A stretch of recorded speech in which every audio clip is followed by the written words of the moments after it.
Sir, Ms. Lim's question, as stated, is factually incorrect. It is not true that students from lower socioeconomic backgrounds in Singapore are more likely to underperform than their OECD counterparts. In fact, the data from the OECD report show that students from lower SES homes in Singapore have higher average PISA 2015 scores than their OECD peers from comparable SES backgrounds in all the three domains measured: reading, math, and science.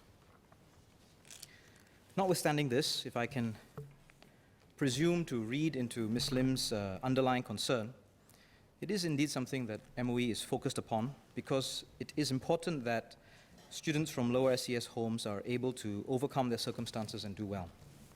The same OECD report has found that about half of our students from the bottom 25% SES in Singapore performed much better internationally than what their home circumstances would predict. OECD calls such students resilient students.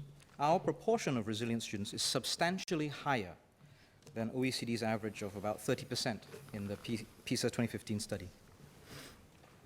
Our efforts to support the learning of students who need more help are working.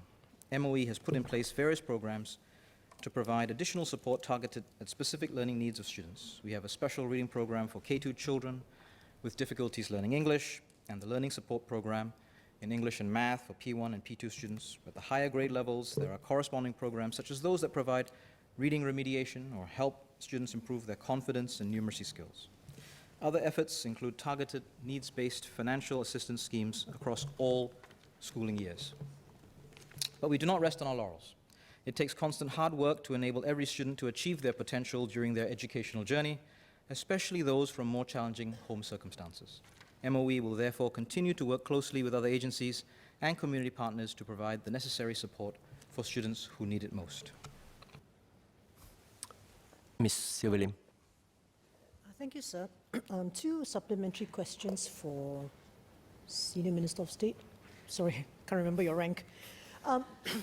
Earlier, the Senior Minister of State mentioned that my assumption in the question was not correct, but from the report, it is stated that Belgium, Singapore, and Switzerland were the only three high-performing countries with below-average levels of equity in education outcomes. So, what do they mean by that? The only three high-performing countries with below-average levels of equity. And I think there was a table that compared the performance of socio-economically disadvantaged students at 15 years old across different countries. It was stated that the OECD average of the such disadvantaged students' likelihood to underperform is 2.8 times, but Singapore is 4.37 times. So is that not an indication that we have, a bigger issue to worry about in terms of equity? Second question is, I'd like to ask Senior Minister of State, what indicators MOE tracks of social mobility in education?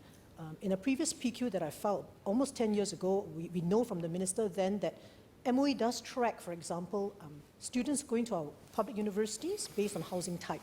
We have an indication of social mobility there, but are there any other indicators that the Ministry tracks internally? So with respect to the second question, I don't have the data with me. I'd be happy to follow up with Ms. Lim, or she can file a separate PQ on internal data. The information I have is related to the OECD report, and I'd like to address her first question. What the OECD study found was that in some countries that she listed, the higher performing students outperformed OECD average by a wider margin than the lower performing students in the lower SES students. So our lower SES students do outperform the lower SES students in OECD countries, but our higher SES students outperform the higher SES students in other OECD countries by an even larger margin, resulting in the differential that she talked about. So our lower SES students are doing well. Our lower SES students are outperforming the OECD average. The higher SES students are outperforming the higher SES students in the OECD by a larger margin. And so the difference in the outperformance of all our students is greater than the OECD average. So if one chooses that as the measure of equity, which the OECD has chosen to do, then the mathematical result is as Ms. Lim has demonstrated.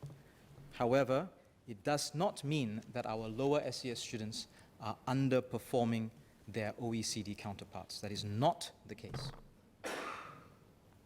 I hope that answers Ms. Lim's question.